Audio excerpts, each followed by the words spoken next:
All right, what is going on, people? We are back with another quick update because in this morning's video, we were talking about the fact that we were still at major risk of this pulling to the downside if we did get rejected off of resistance.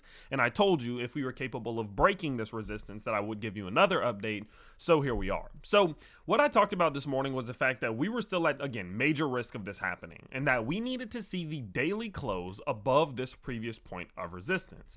Now, I told you, I don't think we're going to be able to outrun this resistance. I am very confident that we are not going to just do this. We're not going to get that far ahead, I don't think. I think at some point we're going to pull back and roll and put in possibly the fourth wave to the downside. And when that happens, we're probably going to lose this resistance. But I told you that does not matter to me as long as we are able to get above it for at least a little bit amount of time so that whenever we do get this pullback to the downside, we can look to start building some support levels above our previous points of resistance. Okay, so what you can see is that we got the daily close above this previous point of resistance, and that starts to put us in range of this very, very strong level of liquidity.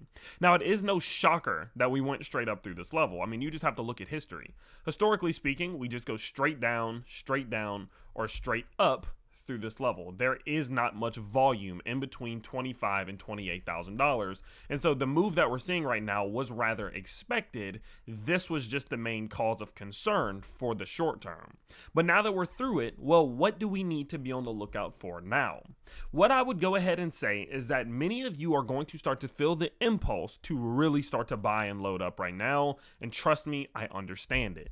We obviously can see the fact that there is some type of inverse head and shoulders that very well could be playing out, in which we put in this left shoulder back here, we came back down to put in the head, and we very well may have come down and put in right shoulder looking for continuation.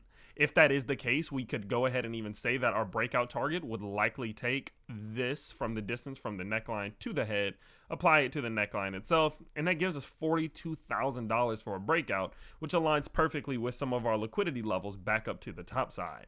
Now, is that to say that we're about to go immediately to $42,000? No, but it is to say that that is within range now that we have seen this move. Now, of course, there are many things going on economically, Fed meetings, of course, Shanghai upgrades, all that good stuff.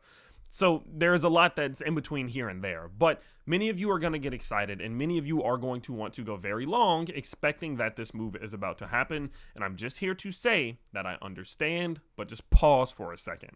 What I want you to understand is that what we are approaching is one of the strongest levels of liquidity that we have in crypto. What I mean by that is you have to pay attention to what happened back here. We set a new all-time high and saw the very first big pullback. When we saw this first big pullback, where did we see some support? We saw some support between 28 and 32. From there, we bounced and sit the major high that I believe to be really the top of the bull market. Even though we did see a higher high here, I believe that this was the top of the bull market. And you can see that as we came to pull, and pulled back off of that, where did we establish support? In this 28 to 32 level. As the price started to push back down to the downside before seeing its first real rally and trying to bounce out of this downtrend, where did we bounce? Right around that 32 level. What was the midpoint of this huge capitulation that we saw to the downside here, right before, the whole FTX crash and all that stuff sent us even further? 32 to 28. This 32 to 28 zone is incredibly important. And so I highly doubt that we are going to see some type of move directly through this level. And so there is no need to rush right now. Slowly dollar cost average in. If you want to buy, there is no need to rush. We are probably going to get rejected at some given point. What you can see here, we're putting in higher highs on the daily charts. We're putting in lower highs on the daily RSI. That's a key sign of bearish divergence, especially considering we are above the 70 level. That is a sign that a pullback very likely could come at any given point.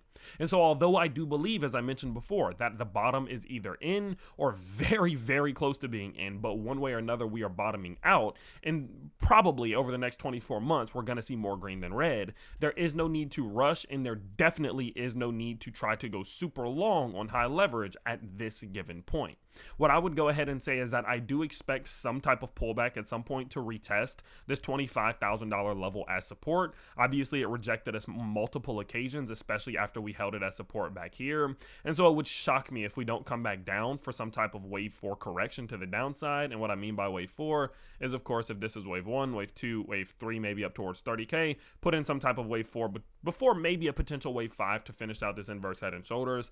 Again, I believe that we're going to come back to back test this at some given point or somewhere relatively close. Even if that means we come a little bit further down below here, maybe back towards $23,000, I do expect us to come retest this point of resistance as support. And so there's no need to rush right now.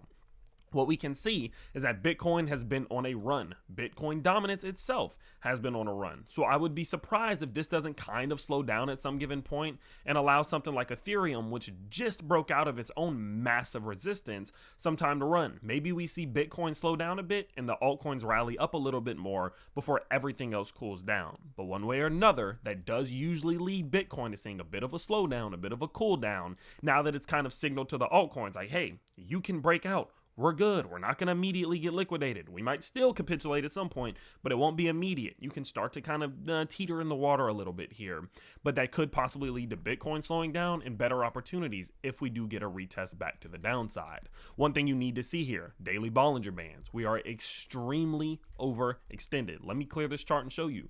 We are extremely overextended. Every time you touch the top side or the bottom side, you usually resort back to the 20 SMA. Looky here. We're likelier to resort back to the 20 SMA. We did resort to the 20 SMA.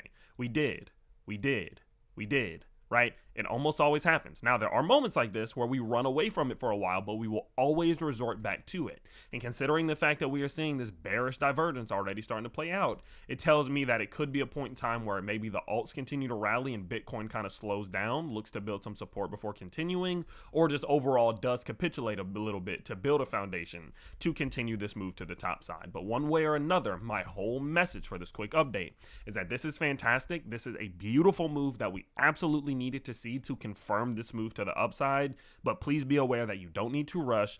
I personally slowly dollar cost average in every single Wednesday into my main portfolio, and I don't do much else, okay? So I'm going to continue to update you as this play out. I will continue to update you on Solana, Matic, and all of those other altcoins, but for now, the focus is on Bitcoin, of course, as it does continue to rally. But make sure you check out the last 2 videos as we did cover Bitcoin, and I told you what to expect coming forward. So make sure you check those out, and I will see you in the morning with another update. Peace.